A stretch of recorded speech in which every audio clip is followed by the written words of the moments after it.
Сайн бацгаана уу? NRCC компани ахлах судлаач соёл маань. За манай компаниас 25 оны 3 дугаар улирлын хэрэглэгчийн итгэлийн индексийн судалгааны үр дүнгээ танилцуулаад явж байна. Би та бүхэнд энэ судалгаанаас гарсан иргэдийн мөнгө өрөнгөө байршуулах сонирхол болон үнийн түвшний хүлээлтийн талаар үр дүнг танилцуулъя.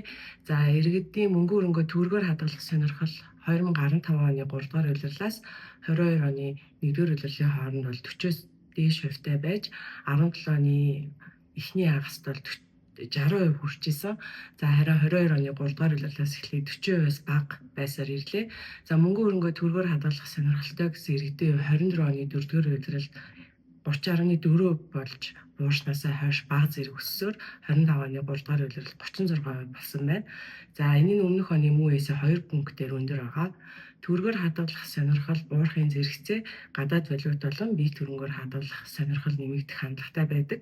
Харин 25 оны 3 дугаар улирлд бол аль нь бага зэрэг өссөн байна. Тухайлбал иргэдийн 20% нь гадаад валютыг 32% нь бие төрөнгийг илүүд үзэж байгаа нь өмнөх оны муу үеэс 1 болон 3 пунктээр тус өндөр байна. За үнийн түвшний хүлээлтийн хувьд бол үнийн түвш өснө гэсэн хүлээлт иргэдийн дунд амгаалсан хэвээрээ байна.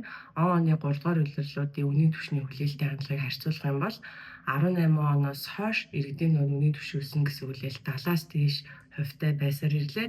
23-24 онуудад бол үнийн түвш өснө гэсэн хүлээлт бараг 80% хүрч исэн. Харин 25 оны 3 дугаар улирлд бол энэ хүлээлт 72% болж буурсан. Энэ нь өмнөх оны муу үеэс 4 пунктээр бага байна. Хүлээгдэж буй инфляцийн түвшин 26 оны 3 дугаар улирлын байдлаар 8.4% байна гэсэн ийм хүлээлттэй байна. За сүүлийн 3 улирлын судалгаагаар бол эх оны хүлээгдэж буй инфляц 25 оны утгуудад харьцуулахад бол буурахаар хүлээгдэж байгаа.